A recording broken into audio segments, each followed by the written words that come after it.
হরে কৃষ্ণ। শ্রীমদ্ ভাগবতম তৃতীয় স্কন্ধ, অধ্যায় 13। তো ত্রয়োদশ অধ্যায় থেকে 19তম অধ্যায় পর্যন্ত ভাগবতমের তৃতীয় স্কন্ধের এই অংশে বরাহদেবের লীলা সম্বন্ধে আলোচনা করা হচ্ছে। এবং এখানে বরাহদেবের লীলাতে অনেক সময় আমরা এই এই বরাহদেবের যে লীলা পড়তে গিয়ে একটু বিভ্রান্তির সম্মুখীন হই। কেননা এখানে দুইজন বরাহদেবের ভিন্ন দুইজন বরাহদেবের বর্ণনা একসাথে বর্ণিত হয়েছে। তো এই কারণে আমরা একটু বিভ্রান্ত হয়ে যাই, মানে আলোচনাটা একটু বুঝতে কষ্ট হয়। তো এই 13 থেকে 19 অধ্যায়ে টোটাল হচ্ছে বরাহদেবের লীলা। এর মধ্যে এই ত্রয়োদশ অধ্যায়ে 2 নম্বর শ্লোকে স্বয়ম্ভুব মনু আহ কি কি কার্য করছেন আমরা পূর্ব অর্থাৎ 12 অধ্যায়ে দেখলাম যে ব্রহ্মার শরীর থেকে প্রজা সৃষ্টির জন্য ব্রহ্মাজি মনু এবং শতরূপ এই দুইজনের প্রকাশ হলো ব্রহ্মার শরীর থেকে। এবং তারা পরবর্তীতে কি করলেন এই সম্বন্ধে বিদুর প্রশ্ন করছেন মৈত্র ঋষির কাছে। তো মৈত্র ঋষি বর্ণনা করছেন যে স্বয়ম্ভু মনু তারপর কি করলেন। তো স্বয়ম্ভু মনু ব্রহ্মার কাছে প্রার্থনা করলেন যে আমরা কি সেবা করতে পারি, আপনার কিভাবে আপনার সেবা করে আপনাকে সন্তুষ্ট করতে পারি বলুন। তখন বলছে প্রজা সৃষ্টি করো। তখন স্বয়ম্ভু মনু বলছেন যে প্রজার জন্য তো স্থান দরকার, ভূমি তো নাই, আর্থ অর্থাৎ পৃথিবী দেবী তো পাতালে। তো তখন শ্বেত বরাহ, ব্রহ্মার নাসিকা থেকে যে বরাহ দেবের প্রকাশ হয়, ব্রহ্মার নাসিকা থেকে ছোট্ট ছোট্ট রূপে যে বরাহদেব, তিনি ব্রহ্মার নাসিকা থেকে প্রকাশিত হন এবং পৃথিবীকে রসাতল থেকে বা পাতাল থেকে উদ্ধার করে পৃথিবীর যে স্থান আছে সেই স্থানে আবার পুনরায় ফিক্স করে। তো এই হচ্ছে শ্বেতবরাহ। আর হিরণ্যাক্ষকে যে বধ করলেন সেটা কিন্তু শ্বেতবরাহ কল্পের সেই লীলা হয়নি। শ্বেতবরাহ যিনি, তিনি হিরণ্যাক্ষকে বধ করেনি, তিনি শুধু পৃথিবীকে তার স্বস্থানে ফিরিয়ে দিলেন। আর নীল বরাহ কল্পে যে নীল বরাহ যিনি, তিনি, এটা হচ্ছে আরেকটা কল্পে, তিনি হচ্ছে আহ পৃথিবীকেও উদ্ধার করলেন এবং হিরণ্যাক্ষকেও বধ করলেন। তো হিরণ্যকের বধ করার কথা যখন আসছে, তখন 14 অধ্যায়ের শুরুতে বিদুর জিজ্ঞেস করছেন এই হিরণ্যাক্ষ এবং বরাহদেবের সঙ্গে কি লীলা করছে, তারা কিভাবে যুদ্ধ করছে, তার বর্ণনা, কিভাবে হিরণ্যকের জন্ম হয়, সেই সম্বন্ধে আমি জানতে ইচ্ছা করি, কৃপা পূর্বক বলুন। তো এরপরে 14, 15, 16, 17, 18, 19 এই সবগুলো অধ্যায়ে আমরা দেখতে পাচ্ছি যে কিভাবে মানে প্রথম থেকে আলোচনা করছে কিভাবে হিরণ্যকশিপুর আবির্ভাব হয়, হিরণ্যক কিভাবে পৃথিবীকে চুরি করে নিয়ে যায়। এরপরে হিরণ্যক্ষ এবং হিরণ্যকশিপুর পূর্ব জীবন, অর্থাৎ তারা কিভাবে বৈকুণ্ঠে জয় বিজয় ছিলেন, কিভাবে জয় বিজয়ের এই জগতে পতন হলো, মানে তারা কেন এই জগতে আসেন চতুষ্কুমারদের অভিশাপ পেয়ে, ও সব কাহিনী এই অংশে অর্থাৎ এই 14 থেকে 19 নম্বর অধ্যায়ে আমরা দেখতে পাবো। 19 নম্বর অধ্যায়টা খুব সুন্দর, এখানে বৈকুণ্ঠ লোকের বর্ণনা আছে, খুবই সুন্দর বর্ণনা।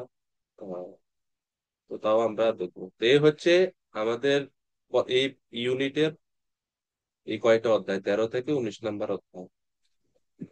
তো আজকে আমরা 13 নম্বর অধ্যায় থেকে শুরু করবো।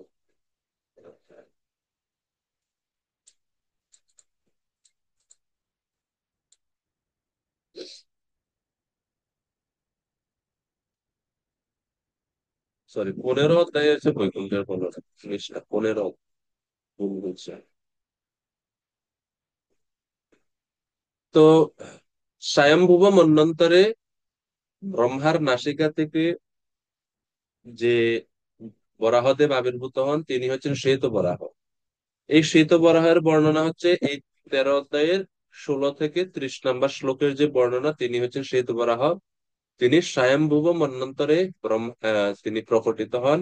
উনি কাজ করেন কি, উনি পৃথিবীকে উত্তোলন করেন গর্ভোদক সাগর থেকে।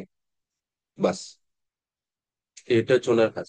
আর এই এই অধ্যায়ের এই 31 থেকে 33 নম্বর শ্লোকে যে বরাহদেবের কথায়, তিনি হচ্ছে নীল, নীল বরাহ, মানে হচ্ছে ব্লুইশ লাইক ক্লাউড, ওনার গায়ের বর্ণ নীল বরাহ।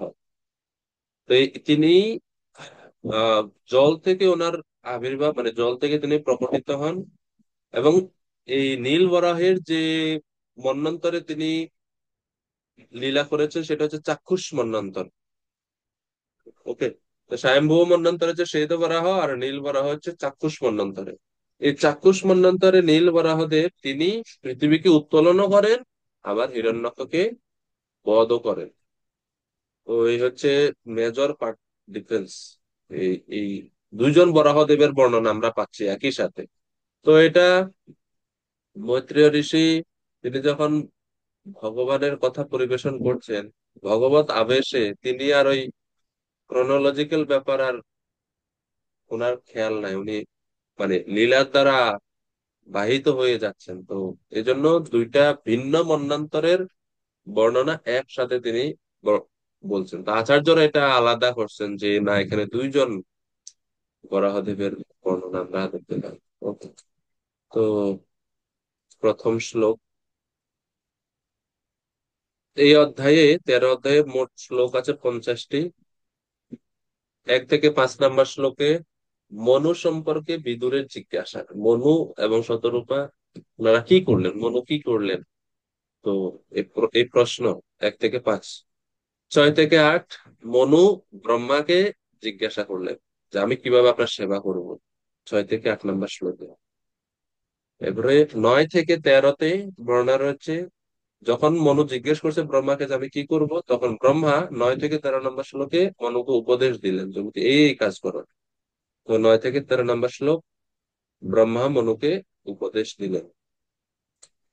14-15 এই দুটি শ্লোকে মনুকে যখন উপদেশ দিয়েছে যে তুমি সন্তান উৎপন্ন করো, পৃথিবী শাসন করো, তখন মনু বলছেন সন্তান উৎপাদন এবং পৃথিবী শাসন করতে কোনো পৃথিবী তো নাই, পৃথিবী তো রসাতলে, পৃথিবীকে আগে উদ্ধার করেন।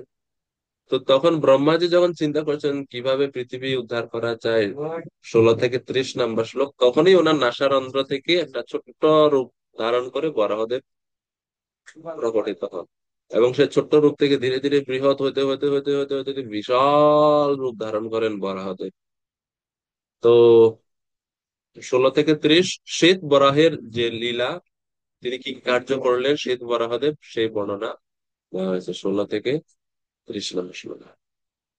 এরপরে 31 থেকে 33 এই বর্ণনা হচ্ছে হিরণ্যাক্ষ বধ এবং পৃথিবীর ধারণ। এটা হচ্ছে নীল বরাহের কথা। এরপরে 34 থেকে 45 নম্বর শ্লোকে ঋষিদের প্রার্থনা, যখন বরাহদেব অর্থাৎ এই হিরণ্যাক্ষকে বধ করেন, তখন ঋষিরা প্রার্থনা করেন ওনার কাছে। এরপরে 46 থেকে 50 ভগবানের ধামে প্রত্যাবর্তন, ভগবান ওনার ধামে চলে গেলেন। অর্থাৎ বরাহদেব হিরণ্যাক্ষকে বধ করে পৃথিবীকে উত্তোলন করে স্বস্থানে স্থাপন করে ভগবান ভগবানের ধামে ফিরে গেলেন। তো এই হচ্ছে 46 থেকে 50 নম্বর শ্লোকের বর্ণনা। তো এইভাবে মোটামুটি এই পুরো অধ্যায়ের আলোচনা এইভাবে অগ্রসর হচ্ছে। তা আশা করি আপনার পুরো অধ্যায়টা একটু মাথায় আছে, মানে অধ্যায়ে কি কি হচ্ছে। তো 1 থেকে 5 নম্বর শ্লোক, মনু সম্পর্কে বিদুরের জিজ্ঞাসা।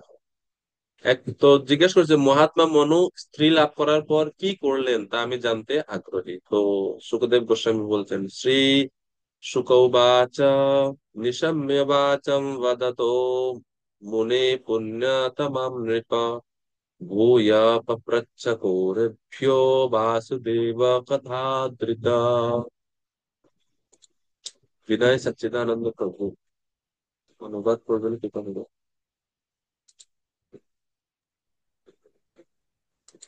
শ্রী সুখদেব গোস্বামী বললেন, হে রাজন, মহর্ষি মৈত্রীর কাছ থেকে এই সমস্ত পূর্ণতম বার্তা শ্রবণ করার পর বিদুর ভগবান বাসুদেবের কথা সম্বন্ধে প্রশ্ন করেছিলেন, যা তিনি আদরপূর্বক শুনতে চেয়েছিলেন। ধন্যবাদ প্রভুজি।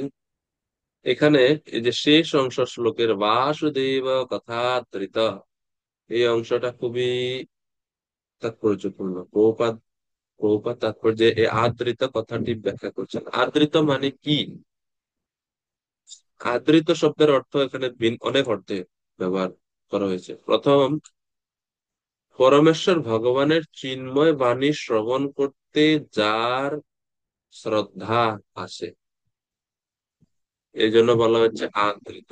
আদৃত মানে যিনি শ্রদ্ধা যুক্ত, যার হৃদয়ে শ্রদ্ধা আছে ভগবানের কথা শ্রবণের জন্য, তিনি হচ্ছেন আদৃত। তো বিদুরের স্বাভাবিক প্রবণতা ছিল ভগবানের চিন্ময় বাণী শ্রবণ করার জন্য, এবং তিনি নিরন্তর শ্রবণ করে কখনো পরিপূর্ণরূপে তৃপ্ত হতে পারেননি। ভগবানের কথার প্রতি এত আগ্রহ, যেমন না যে শুনতে শুনতে তৃপ্ত হয়ে গেছে।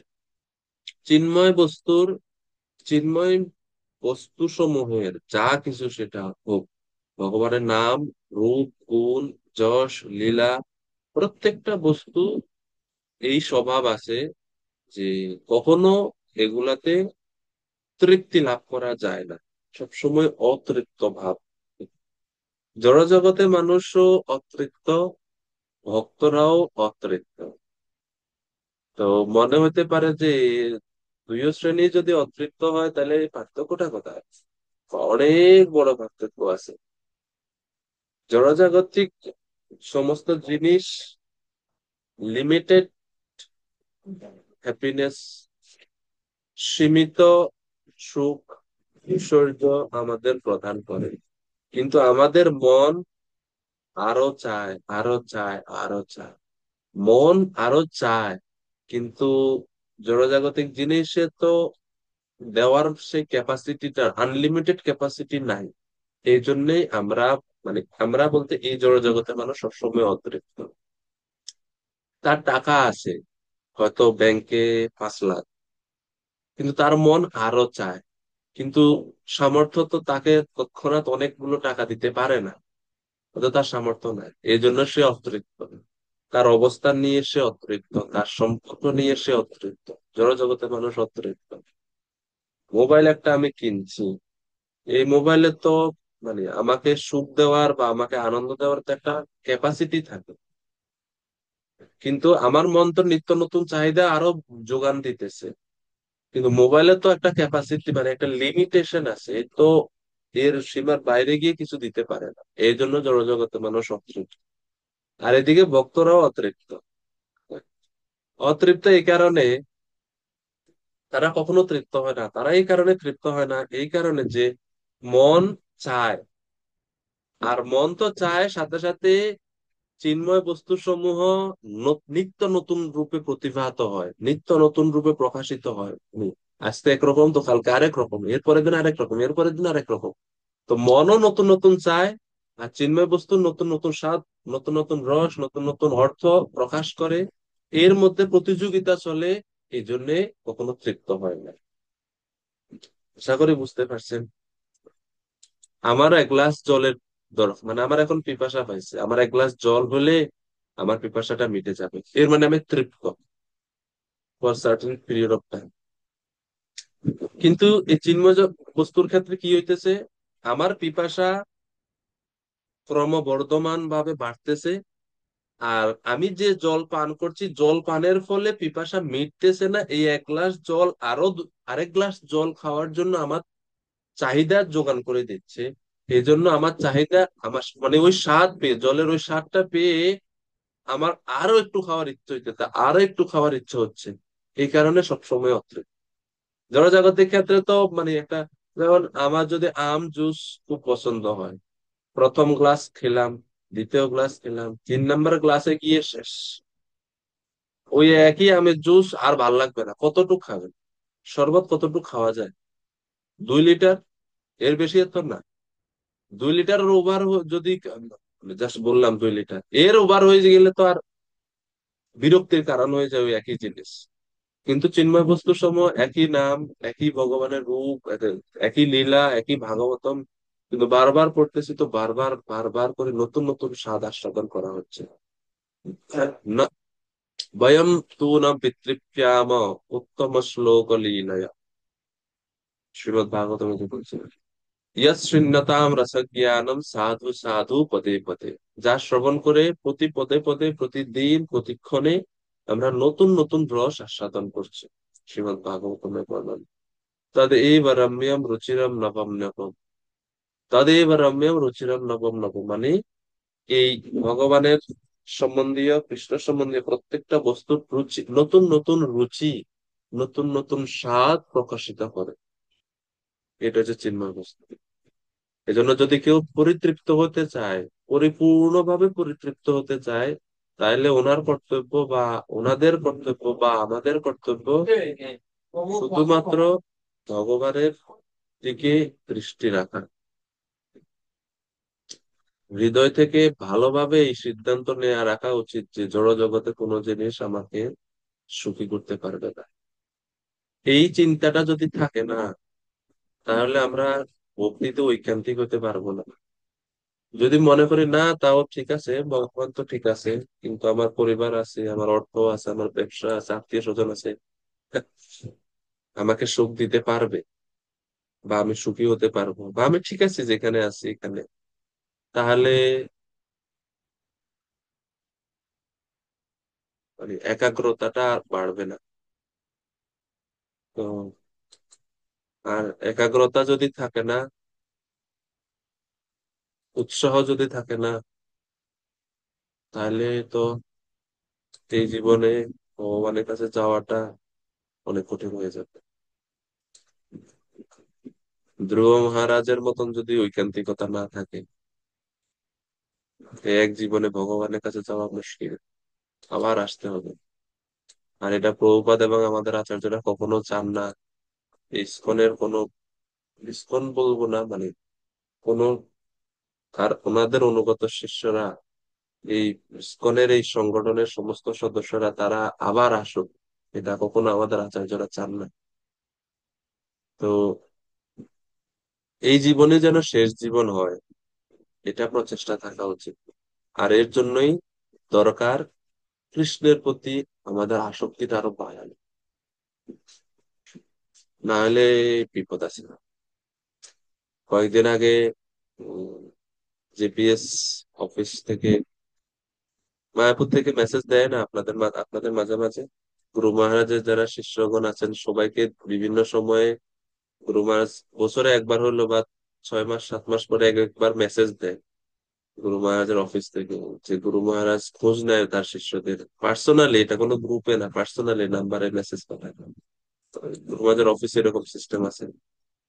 তো বার্থডে মানে জড়জাগতিক দেহ বিচারে যে জন্মদিন, ওই জন্মদিন উপলক্ষে একবার মেসেজ আসছে আমার মোবাইলে, মানে যেদিন আমার জন্মদিন মানে বার্থ ডেট লেখা আছে, দীক্ষার সময় যে ডেট দেওয়া হয়েছিল ওই ডেট অনুযায়ী ওই দিন আমার জন্মদিন। তো ওইখান থেকে গুরু মহারাজ মেসেজ পাঠাইছেন ওনার অফিসিয়াল টিমের মাধ্যমে, যে এই তোমার এই শুভ জন্মদিনে আমার আশীর্বাদ গ্রহণ করো, আমি চাই, মানে এরকমই মেসেজটা আমি একজ্যাক্ট পড়ে দেখি। তো গুরু মহারাজ বলতেছেন যে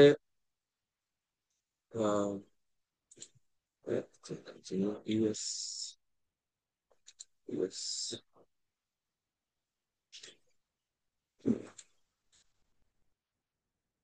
মেসেজটা হচ্ছে, আমি পুরাটা একটু পড়ে শুনাই। আহ, তো তিনি আরো বেশি করে শুনতে চেয়েছিলেন, এই জন্য বলা হচ্ছে বাসুদেব কথা আদ্রিতা, যিনি ভগবানের কথা শ্রবণে যার শ্রদ্ধা রয়েছে, কথা আদৃত, যিনি কথাকে শ্রদ্ধা করেন। আদৃত শব্দের দ্বিতীয় অর্থ হচ্ছে মনোযোগ, যিনি মনোযোগ সহকারে ভগবানের কথা শ্রবণ করেন। এক হচ্ছে শ্রদ্ধা যুক্ত শ্রবণ, মনোযোগ সহকারে শ্রবণ, দুইটাই বিদুরের আছে। তো কথাদৃত আদরযুক্ত ভাবে যিনি কথা শ্রবণ করেন, এই কথাদৃত শব্দের আরেকটা অর্থ আছে। বিশ্বনাথ চক্রবর্তী ঠাকুর বলছেন, কথাদৃত মানে কথার দ্বারা আদৃত। কথার দ্বারা আদৃত মানে কি, এখানে ভাগবত কথা হচ্ছে কর্তৃ। তো ভাগবত কথা বা ভক্তি দেবী অর্থাৎ এই কথা, কথা নিজের মানে কথার বক্তব্য যে আমাকে বিদুর শ্রবণ করুক, আমার মাধুর্য এই বিদুর কর্তৃক আস্বাদিত হয়ে সার্থক হোক, এইরূপ ভাগবত কথার দ্বারা যিনি আদৃত হন, এই জন্য বলছে বাসুদেব কথা আদৃত। আর আদৃত শব্দের আরেকটা বা 3 নম্বর অর্থ হচ্ছে বক্তা ও শ্রোতা পরস্পরের প্রতি শ্রদ্ধা। বাসুদেব কথা যখন বলা হবে, যে শ্রবণ করাচ্ছে এবং যে শ্রবণ করছে দুইজনেই প্রতি শ্রদ্ধাবান থাকতে হবে। এ হচ্ছে বিভিন্ন ব্যাখ্যা বাসুদেব কথা। विदुर उवाच स वै स्वयंभुवः सम्राट् प्रियपुत्र स्वयंभुवः प्रतिलभ्य प्रियं पत्नीं किं चकार ततो मुने। বিদুর জিজ্ঞেস করছেন, হে মহর্ষি, মানে মৈত্র ঋষিকে, হে মহর্ষি, ব্রহ্মার পুত্র স্বয়ংভুব তার প্রিয়তম পত্নীকে লাভ করার পর কি করেছিলেন? তা আমরা কত অধ্যায়ে দেখেছি যে তিনি ব্রহ্মার শরীর থেকে স্বয়ংভুব মনু এবং শতরূপার প্রকট হলো। কি করলেন তারা? श्लोक नंबर 3। चरितम तस्य राजर्षे आदिराजस्य सत्तमः ब्रूहि मे श्रद्दधानाय विचक्षेणाश्रयो ह्यसो। হে সাধু শ্রেষ্ঠ মহর্ষি, আপনি রাজ রাজেশ্বর স্বয়ংভূ আদি রাজ রাজেশ্বর মনু মনু ছিলেন পরমেশ্বর ভগবান শ্রীহরির মহান ভক্ত, এবং তাই তার উদাত্ত চরিত্র ও কার্যকলাপ শ্রবণের যোগ্য। দয়া করে আপনি তা বর্ণনা করুন, আমি তা শুনতে অত্যন্ত ইচ্ছুক। তো 2 নম্বর শ্লোকে যখন বলছে স্বয়ংভুব সম্রাটের কথা আপনি বলুন, উম, জিজ্ঞেস করতেছে, আরে সম্রাট, রাজা, এনার কথা শুনে আপনি কি করবেন? রাজার বিষয়ে মানুষ ভক্ত কথা শ্রবণ কথা হচ্ছে। তো বিদুরজি বলছেন, আমি জানি স্বয়ংভুব মনু তিনি সম্রাট, আবার একই সাথে তিনি হচ্ছেন ভগবান শ্রীহরির ভক্ত। মনুকে বলা হচ্ছে আদি রাজস্ব, কারণ উনি হচ্ছেন সর্বপ্রথম রাজা। এই পৃথিবীর জন্য প্রথম রাজা হচ্ছেন তিনি, আদি রাজস্ব, এই জন্য রাজ রাজেশ্বর বলা হচ্ছে। এবং যেহেতু তিনি ভগবানের ভক্ত, তার এই জন্য তার হৃদয় অত্যন্ত উদার, উদার চরিত্র, এবং এই জন্য তার কার্যকলাপ, তার লীলা কথা শ্রবণ যোগ্য। রহিমে, এই জন্য কৃপা করে আপনি আমাকে বলুন, আমি শুনতে উৎসুক। বিশ্বক সেনা আশ্রয় হিয়াসৌ, তিনি বিশ্বক সেন ভগবানের আশ্রয়ে আশ্রয় গ্রহণ করেছে। এই জন্য প্রভুপাদ বলছেন, শ্রীমৎ ভাগবত খালি কৃষ্ণ কথা না, ভাগবত মানে হচ্ছেন ভগবান এবং তার শুদ্ধ ভক্তদের চিন্ময় বিষয়ে পূর্ণ। শুধু কৃষ্ণ কথা হলে ভাগবত অপূর্ণ থাকবে। ভাগবত মানে ভগবান এবং ভগবানের ভক্তদের চিন্ময় বিষয়ে পূর্ণ। এই জন্য কেউ যদি শুধু ভগবানের লীলা কথাই শুনতে আগ্রহী কিন্তু ভক্তদের বিষয়ে শ্রবণের ব্যাপারে কোনো আগ্রহ না থাকে, এর মানে তিনি ভাগবতমের কৃপা পরিপূর্ণভাবে লাভ করতে পারবে না। কারণ ভাগবতম মানেই হচ্ছে ভগবান এবং ভগবানের ভক্তদের। তো এই জন্য উম, প্রাকৃত ভক্তের যে লক্ষণ, যে অর্চায়ামে বা হরয়ে, শুধুমাত্র ভগবান শ্রীহরির অর্চনা করে, পূজা করে। অর্চয়ামেব হরয়ে পূজায়াম শ্রদ্ধেহতে ন তদ ভক্তেষু চান্যেষু সভক্ত প্রাকৃত স্মৃতা। ভগবানের প্রতি শ্রদ্ধা, কিন্তু ভগবানের আশ্রিত শুদ্ধ ভক্তদের প্রতি তার ব্যবহার বা সদাচার সঠিক না, তিনি হচ্ছেন প্রকৃত ভক্ত। তো তদ্রূপ ভাগবত হচ্ছে ভগবান এবং ভগবানের ভক্তদের চরিত কথা পরিপূর্ণ। এই জন্য ভগবানের কথা এবং ভক্তের কথার মধ্যে কোনো পার্থক্য নেই। কেননা ভগবান এবং ভগবানের ভক্তরা উভয়ই পরা প্রকৃতি স্থিত। এই জড়া প্রকৃতির থেকে সম্পূর্ণরূপে মুক্ত। সেজন্য উভয়ের বিষয়ে কথা শ্রবণের ফল সমান। এই জন্য আমি স্বয়ম্ভু মনু সম্বন্ধে শ্রবণের প্রতি উৎসাহী, কারণ তিনি হচ্ছেন ভগবানের আশ্রিত। 4 নম্বর শ্লোক খুবই গুরুত্বপূর্ণ, আপনারা এটা সবাই মুখস্থ করবেন। কেন আমরা ভগবানের শুদ্ধ ভক্তদের বিষয়ে শ্রবণ করবো, তার কথা এখানে গুরুর নিকট থেকে শুদ্ধ ভক্ত সম্পর্কে শ্রবণ করাই হচ্ছে একমাত্র লক্ষ্য। এতে যদি পরিশ্রম হয় তাও করা উচিত, কিন্তু তারপরেও শ্রবণ করা উচিত, পরিশ্রম করে শ্রবণ করা উচিত ভক্তদের সম্বন্ধে। 4 নম্বর শ্লোক খুবই গুরুত্বপূর্ণ শ্লোক ভাগবতের।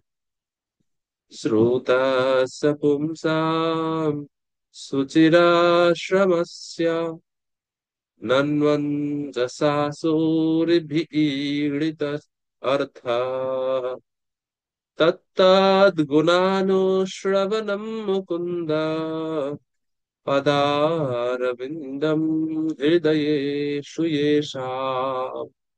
শ্রোতাস্য পুংসাম সুচিরাশ্রমস্য নন্वञ्जसा सूरिभिरीडितर्था तत्तद्गुणानुश्रवणं मुकुन्द पदारविन्दं हृदये শ্রীয়েষাৎ।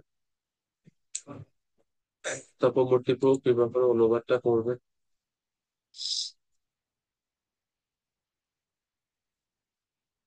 হ্যাঁ, ধন্যবাদ, প্রণাম প্রভু। ধন্যবাদ। অনুবাদ: যেনারা সদ্গুরুর কাছ থেকে পরিশ্রম পূর্বক দীর্ঘকাল পর্যন্ত শ্রবণে প্রবৃত্ত, তেনাদের শুদ্ধ ভক্তদের চরিত্র ও কার্যকলাপ সম্বন্ধে শুদ্ধ ভক্তদের মুখ থেকে শ্রবণ করা উচিত। শুদ্ধ ভক্তেরা নিরন্তর তেনাদের হৃদয়ে ভক্তদের মুক্তিদাতা পরমেশ্বর ভগবানের শ্রীপাদ পদ্মের ধ্যান করেন। হরে কৃষ্ণ।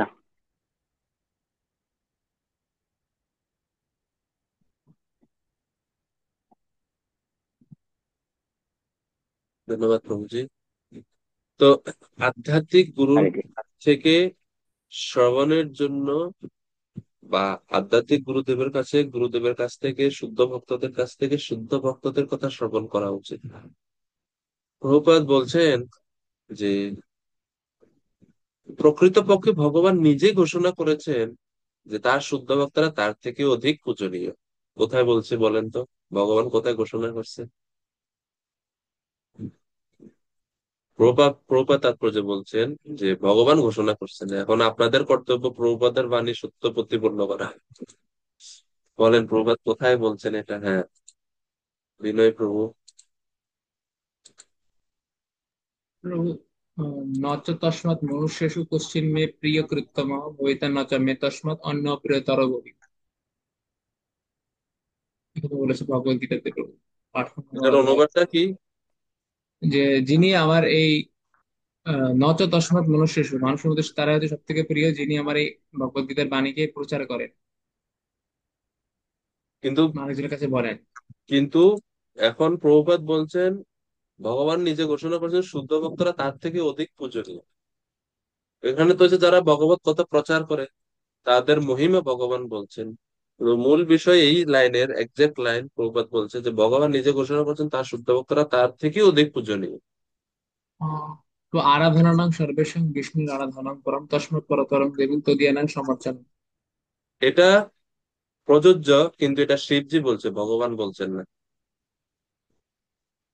মদ ভক্তা পূজাবাধিক অধিক, এরকম একটা কারেক্ট। শ্লোক। এইটা হচ্ছে ভগবানের কথা, ভাগবতমের শ্লোক। মত ভক্ত পূজা সেতিকা, যে অগ্রে আমার ভক্তের পূজা করা কর্তব্য, কারণ ভক্তের পূজা হচ্ছে সবচেয়ে শ্রেষ্ঠ। তো এটা হচ্ছে ওই শ্লোক হচ্ছে প্রাসঙ্গিক সবচেয়ে অ্যাপ্ট শ্লোক। ধন্যবাদ বিনয় প্রভু।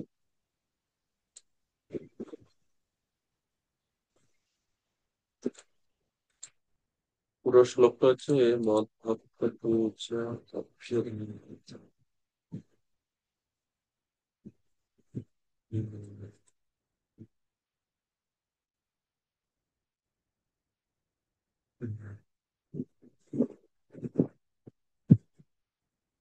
आदरः परिचर्यायां सर्वाङ्गैः अभिवन्दनं मद्भक्त पूजभ्यधिका सर्वभूतेषु मत्मति। 11 স্কন্ধ 19 অধ্যায় শ্লোক নাম্বার 21। তো পরে প্রভুপাদ বলছেন ভগবত ভক্তের পূজা ভগবানের পূজা থেকে অধিক উৎকৃষ্ট, তাই বিদ্যার্থীর কর্তব্য হচ্ছে শুদ্ধ ভক্তদের সম্বন্ধে শ্রবণ করা। দিব্য বিদ্যার্থী শব্দটা সুন্দর না? দিব্য বিদ্যার্থী মানে আমরা যারা ভাগবতম পড়ছি শিখতেছি আমরা তো বিদ্যার্থী, তো আমরা হচ্ছে দিব্য বিদ্যার্থী। এইজ লিমিটেশন নাই, যে কেউ বিদ্যার্থী হতে পারে। তাই তো এই দিব্য বিদ্যার্থীদের কর্তব্য হচ্ছে শুদ্ধ ভক্তদের সম্বন্ধে শ্রবণ করা, যেভাবে তা ভগবানের অনুরূপ শুদ্ধ ভক্তগণ কর্তৃক বিশ্লেষিত হয়। কেননা নিজে শুদ্ধ ভক্ত না হলে পরমেশ্বর ভগবান অথবা তার শুদ্ধ ভক্তের সম্বন্ধে বিশ্লেষণ করা যায় না। এই জন্য শুদ্ধ ভক্তদের সম্পর্কে শ্রবণ করা খুবই গুরুত্বপূর্ণ। সকলের, যদিও ভগবান সকলের হৃদয়ে আছে, কিন্তু ভগবানকে সবাই বুঝতে পারে না। আমরা হচ্ছে দিব্য বিদ্যার্থী, এই জন্য আমাদের উচিত ভগবান এবং ভগবানের ভক্ত শ্রবণ দুই বিষয় শ্রবণ করা। তত্তৎ গুণানুশ্রবণম। তো বিশ্বনাথ চক্রবর্তী ঠাকুর বলছেন যে ভক্ত কথা শ্রবণের যে মাহাত্ম্য, তিনি দুইটা, প্রথমে বলছেন বৈষ্ণব কথা শ্রবণম বিনা কৃষ্ণ কথা, এটা হচ্ছে 1 নাম্বার। 2, বৈষ্ণবের মুখোচ্চারিত কৃষ্ণ কথা। 3, ভগবানের আশ্রিত ভক্তের কথা শ্রবণ ব্যতীত অন্য সমস্ত কথা। এই তিনই হচ্ছে বিফল। লিখছেন না আপনারা, নাহলে তো মনে থাকবে না।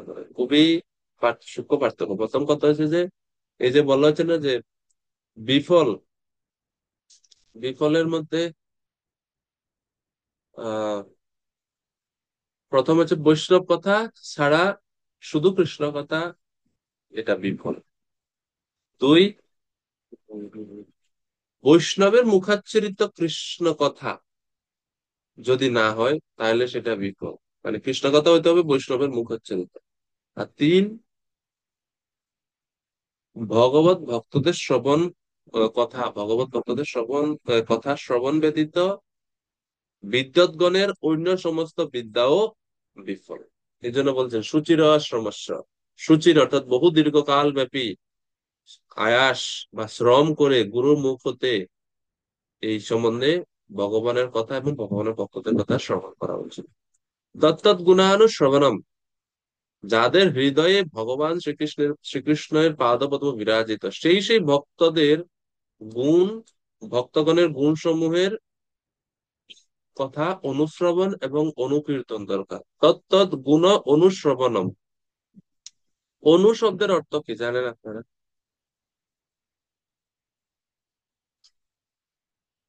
অনু শব্দের কি অর্থ?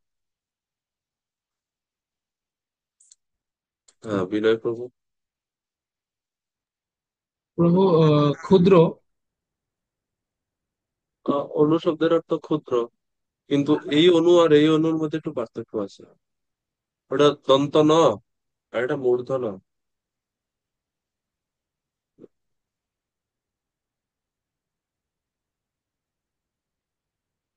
অনু, হ্যাঁ, অনু অর্থ ক্ষুদ্র একটা অর্থ আছে, কিন্তু এখানে অনু শব্দের ভিন্ন অর্থে ব্যবহৃত হচ্ছে, এখানে ক্ষুদ্র অর্থে না। অনুশ্রবণ যদি বলা হয় তাহলে কিভাবে আমরা এটা ব্যাখ্যা করব?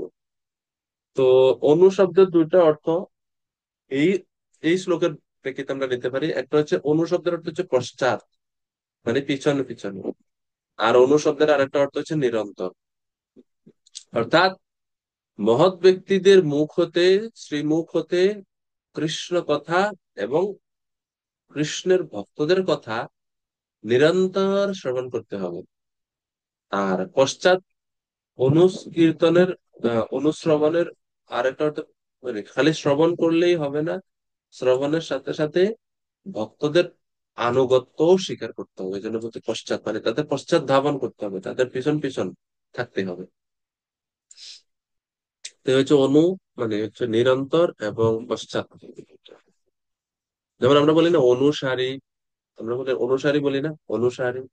অনুসারী মানে কি? অনুকরণ না অনুসরণ। অনু, তো ওইখানে অনু মানে হচ্ছে পশ্চাৎ, মানে উনি সামনে যে গেছে, যেই রাস্তা দিয়ে গেছে, আমি তার আদেশ মতো সেইগুলোই করবো। পদাঙ্ক অনুসরণ আমরা বলি না, অনু, ওইরকম। অনু মানে হচ্ছে পশ্চাৎ, আর অনু শব্দের অর্থ হচ্ছে নিরন্তর। আর নিরন্তর এই শ্লোক আছে অনুদিনম শ্রবণম। অনুদিনম মানে অনু মানে হচ্ছে প্রতিদিন, নিরন্তর, অনুরক্ত, অত্যাধিক রূপে আসক্ত, অনুরক্ত, এরকম। তো সুখদেব গোস্বামী বলছেন, শ্রী শুকোবাচ ইতি ব্রুবাণম বিদুরম বিনীতম সহস্রশীর্ষো চরণোপদানম প্রহৃষ্ট রোমা ভগবত কথায়াম প্রণীয়মানো মুনিরেভ্যচষ্ট।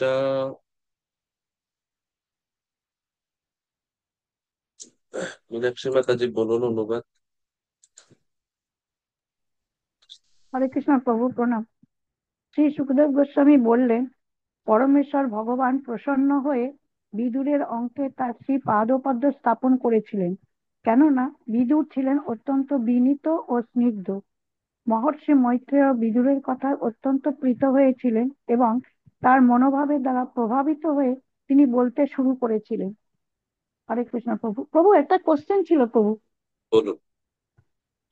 যে আমরা এই যে 4 নম্বর শ্লোকটার এই যে তাৎপর্যের প্রথম লাইনটায় যেটা দেয়া আছে, দিব্য বিদ্যার্থীদের কথা, প্রভু যে বেদ সমূহের শ্রবণ, কিন্তু বেদ আমি অনেকের কাছ থেকেই শুনেছি, বড় পণ্ডিতদের কাছ থেকেও শুনেছি বেদটা শেখা দরকার আর কি, পড়া দরকার, কিন্তু আমাদের সংসার তো বেদটা কেন প্রাধান্য দেয়া হয় না? কে বলছে আমরা বেদ পড়তেছি না? আমরা তো বেদ পড়তেছি। আপনার এই ধারণা ভুল যে আমরা বেদ পড়তেছি না, আমরা তো প্রতিদিনই বেদ পড়তেছি। এখন আপনি কি পড়তেছেন? এটা বেদের অন্তর্গত, যে আমাদের এই যে এটা ভাগ বেদের করা রয়েছে। অন্তর্গত না, এটাই বেদ। আচ্ছা, যে ঋক সাম যজুর অথর্ব আমরা যেটা পড়ে ওটা এসেছি ওটা প্রভু। বেদের 4টা নাম। এই যে আচ্ছা যেটা এখন আমরা পড়তেছি এটাও বেদ। এটা হচ্ছে পঞ্চম বেদ। আচ্ছা, ভাগবত। ইতিহাস পুরাণানাম পঞ্চমম বেদম উচ্যতে, শ্রীমদ আচ্ছা, ভাগবতমের শ্লোক। তো ইতিহাস পুরাণ পঞ্চম বেদ। আরো সবচেয়ে ভালো উদাহরণ আমি, এই একটা সুন্দর শ্লোক আছে, আমি কয়েকদিন আগে এই ছবি উঠায় রাখছিলাম, এটা তো এখন কই পাবো কিনা জানি না। ওখানে এটা হচ্ছে মহাভারতের শুরুতে এই শ্লোক। ওটা বলা হচ্ছে যে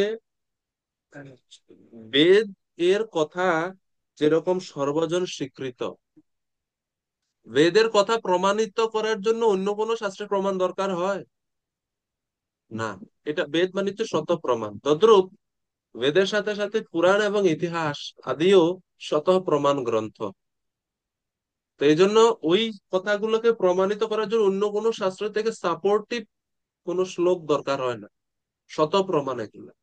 বেদ যেরকম, পুরাণ ইতিহাস তদ্রূপ।